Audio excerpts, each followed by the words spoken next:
सुभाष पालेकर जी का दूसरा यानी 11 जून का 12 बजे से 2 बजे तक का सत्र अच्छा प्रभावी रहा। पहले सत्र में इन्होंने ग्लोबल वार्मिंग के बारे में कहा था और ये भी कहा कि ये किसी एक का सब्जेक्ट नहीं, यह हमारे लाइफस्टाइल का सब्जेक्ट है। दूसरा सत्र उन्होंने पर्सनल अपने बॉडी पर लेकर शुरू किया और जिसमें कहा गया कि हमारे पेट में 60 ट्रिलियन बैक्टीरिया जो पाचन करने के लिए और इकोसिस्टम के लिए आवश्यक है वो होते हैं। उन्होंने यह भी बताया कि हमारी जो बॉडी है वही ऑटो हीलिंग मैकेनिज्म है और जिसमें red cell, neutrophil cell, lymphocyte cell ये बॉडी को प्रोटेक्ट करते हैं। फिर उन्होंने अपने खेती की तरफ ख्याल किया कि आज जो हम अनावश्यक यूरिया, फास्फोरस ये दे रहे, इसकी कोई भी आवश्यकता नहीं, क्योंकि यूनिवर्स की ऑटो सिस्टम अवेलेबल है। हमने उसको डिस्ट्रॉय किया और लाखों करोड़ों बिलियन रुपीस का बोझ ये जो एशियाटिक कंट्रीज है, डेवलपिंग कंट्रीज पर पड़ रहा है। जिस तरह दवाई यानी औषधि आवश्यक है, इसी तरह ये जो केमिकल खाद और कीटनाशक है आवश्यक है, ऐसे लोगों की मानसिकता की गई। फिर इन्होंने ये रासायनिक खाद और इसके कितने बुरे परिणाम हैं यह सविस्तर सिखाया। बाद में उन्होंने ये समझाया कि 8000 साल पहले अफ्रीकन लोगों ने ये गाय वगैरह एशिया, ईरान वगैरह ले गए और जिससे इकोसिस्टम में डिस्टर्बेंस आ गया। उन्होंने कहा कि ऑर्गेनिक यह यूरोपियन सिस्टम में जो आवश्यक नहीं, केमिकल फार्मिंग ये अमेरिकन है जो भी आवश्यक नहीं। हमारी जो भारत की स्वदेशी टेक्नोलॉजी थी वो परफेक्ट थी, लेकिन हम उनको भूल गए। उन्होंने दावा किया कि जब मैं बोलता हूँ कि फर्टिलाइज़र वगैरह आवश्यक नहीं, तो मेरे करीबन 70 लाख लोग खेती कर रहे हैं मेरे टेक्निक से और बिना कोई खाद दिए हुए उनकी खेती अच्छी है। उन्होंने ये भी कहा कि हम भारत के लोग पंच महाभूत को मानते हैं, जबकि यूरोपियन लोग 4 ही भूतों को मानते हैं, जिसमें वो कॉस्मिक एनर्जी यानी आकाश को नहीं मानते। तो इस तरह उन्होंने पृथ्वी के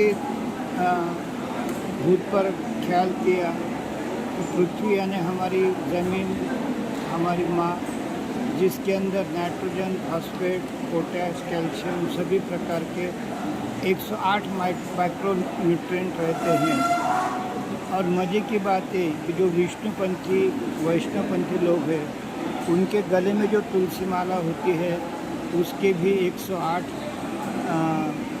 मणि इसका उदाहरण है। फिर उन्होंने कहा कि जिस तरह हम जो ज्वारी या कच्चा खाना नहीं खाते, पका हुआ खाना खाते हैं, तो भगवान ने भी यह पकाने का कॉन्ट्रैक्ट और सिस्टम विश्व में विभिन्न प्रकार के बैक्टीरिया को दिया है जो प्लांट का सपोर्ट करते हैं और खुद को भी जीवन संवारते हैं। सिम्बायोटिक और नॉन सिम्बायोटिक प्रकार के इस पर उन्होंने ख्याल किया। फिर उन्होंने एक महान साइंटिस्ट जस्टिस वान लायनबर्ग की शोध की तरफ ख्याल किया और डॉक्टर नॉर्मन बोरक इनके भी विचारों पर उन्होंने लक्ष्य दिया। उन्होंने आत्मविश्वास के साथ कहा कि जो हमारे एग्रीकल्चर यूनिवर्सिटी में पढ़ाया जा रहा उसको कोई भी बेस नहीं है और गलत पढ़ाया जा रहा है।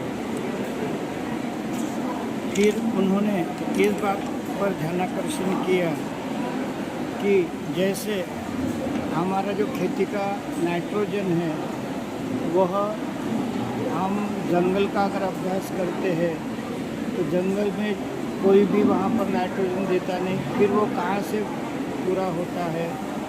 तो हमारी जो सॉइल होती है उसके अंदर नाइट्रोफाइल बैक्टीरिया रहते हैं जो नाइट्रोजन की पूरी करते हैं। हमने कीटकनाशक और फर्टिलाइजर डाल के उनको मार डाला है। इसी तरह फॉस्फेट जो हमारा अनाज तैयार करता है, उन्होंने ये कहा कि 1 स्क्वायर फुट हरे पत्ते दिन भर में सूरज के साथ 4.5 ग्राम अनाज तैयार करते हैं, जिसका 25% फूड रूट की तरफ जाता है। और ये रूट ऐसे बैक्टीरिया को देते हैं कि जो इस पर अपना भरण पोषण करते और निसर्ग का नाइट्रोजन झाड़ को उपलब्ध करते हैं। इसी तरह उन्होंने ये भी कहा कि कुछ बैक्टीरिया नॉन सिम्बायोटिक होते हैं, वो वातावरण से फॉस्फेट तो जमा करते हैं, लेकिन झाड़ों को चाहे तो लो चाहे तो मत लो, इस तरह का उनका बिहेवियर रहता है। इस तरह उन्होंने गाय की जो खाद है उसका महत्व दिया और जर्सी गाय नहीं है उन्होंने समझाया। गाय और जर्सी का फर्क भी उन्होंने काफ़ी बताया। इस तरह फॉस्फेट के बारे में उन्होंने कहा कि प्लांट सिर्फ मोनोफॉस्फेट शोषण कर सकते हैं, डाइफॉस्फेट और ट्राइफॉस्फेट जो है वो शोषण नहीं करते। लेकिन ज़मीन में कुछ ऐसे बैक्टीरिया रहते हैं कि जो बाइफॉस्फेट और ट्राइफॉस्फेट को टुकड़े करते हैं मोनोफॉस्फेट में और झाड़ के लिए वो उपलब्ध होता है। इस तरह उन्होंने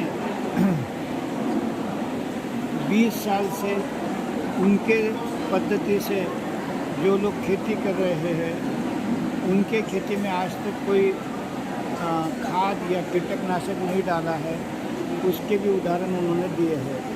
इसी के साथ ये बड़ा अच्छा सेशन रहा और हमारे व्यक्तिगत जीवन के लिए भी और लोगों को समझाने के लिए भी। मैं महाराष्ट्र सरकार से और राधाकृष्णन राज्यपाल जी से विनती करता हूँ कि ये हमारे महाराष्ट्र का महात्मा होके उत्तर प्रदेश, मध्य प्रदेश, कर्नाटक यहाँ पर इनका ये अभ्यास चल रहा, तो महाराष्ट्र में राधाकृष्णन जी इनके मराठी में सभी विद्यापीठों में इनके लेक्चर रखे जाए और लोगों को निमंत्रित किया जाए, इसके लाइव टेलीकास्ट रिले किया जाए ताकि हमको किसानों को ऊपर उठाने में मदद मिलेगी। इसी के साथ जय हिंद, जय भारत।